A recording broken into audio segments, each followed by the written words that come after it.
right, moving on.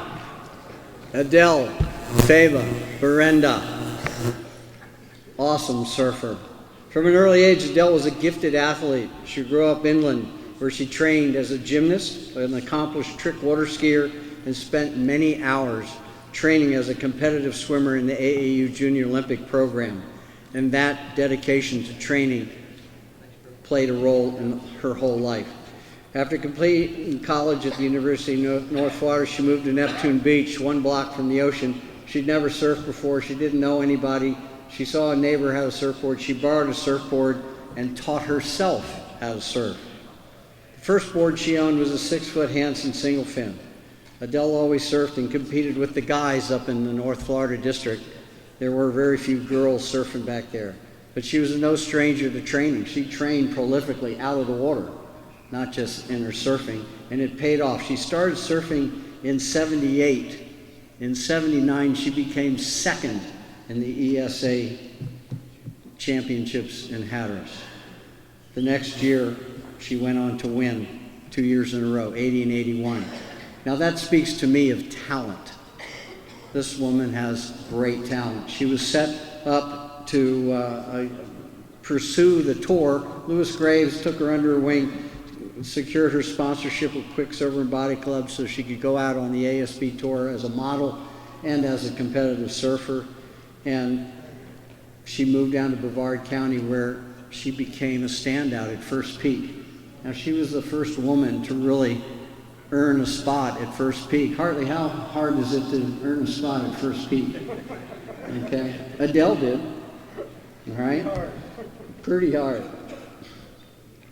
What happened next was a tragedy. She was sitting inside doing some surfing, and some kook wiped out and lost his longboard and whacked her in the back of the head, ending her chances on the championship tour.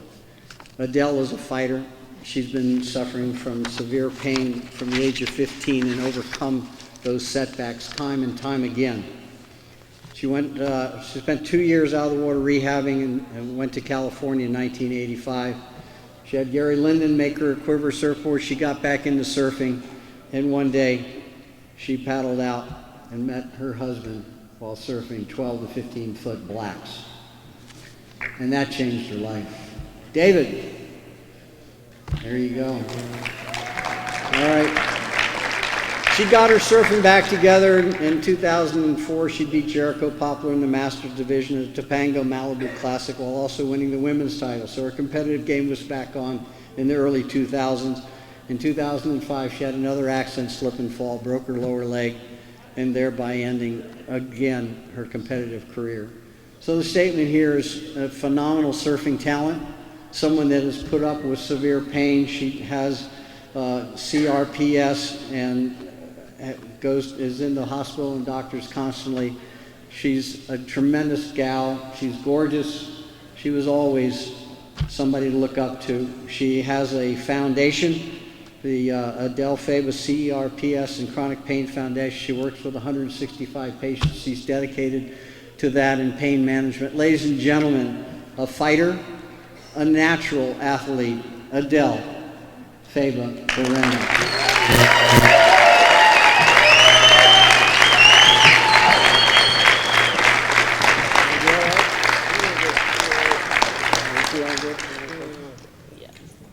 Good evening. We all have choices in life. We have a choice how we're going to live our life and how we're going to overcome obstacles. I did not have the support of a family when I was very young. I grew up with the Lifetime movie of the week type of life. I actually left home at age 15. I lived in a car. I was homeless. I worked at McDonald's flipping burgers and put myself through college. And as Hunter mentioned, I picked up a surfboard from a neighbor, taught myself to surf. And about 3 months later, J.D. Moats, ESA director, saw me surfing and asked me to compete. So I started competing, and one of the things that I liked to do was really immerse myself in anything I was interested in. So I studied hydrodynamics, I studied the ocean, the weather, And I would drive up and down the coast surfing different breaks so that I could learn them. And one day I came across Sebastian, and so I run down there in my little teeny bikini and my little pink surfboard and jumped off the jetty right in the middle of First Peak. And all the guys are sitting there going, oh gosh, a Barbie. And, and so they thought that I would go away. Well, they were in for a surprise. I stayed there. They cut me off. They bumped rails with me. Anything and everything they could do to make me go away. Well, I didn't go away. And about a year later, Doug Wright paddled up and said, Adele, you've earned your peak pin. These guys became my family. Crawford, Tabling, Keckle, Charlie Coon, they watched my back. I had their support. I finally had a family. Surfing has brought me so much support and such a family. I met my husband surfing, who we will celebrate 35 years this summer. And And even though surfing didn't have what I wanted to achieve in it, I achieved something else in it. I found that I had the ability to heal, and I had the ability to inspire other people to overcome pain and battle their conditions. And so I have taught, mentored surfing to tons of people. They're actually here tonight. There are members of my Pain Foundation who drove in from North Carolina, flew in from Montana to be here tonight.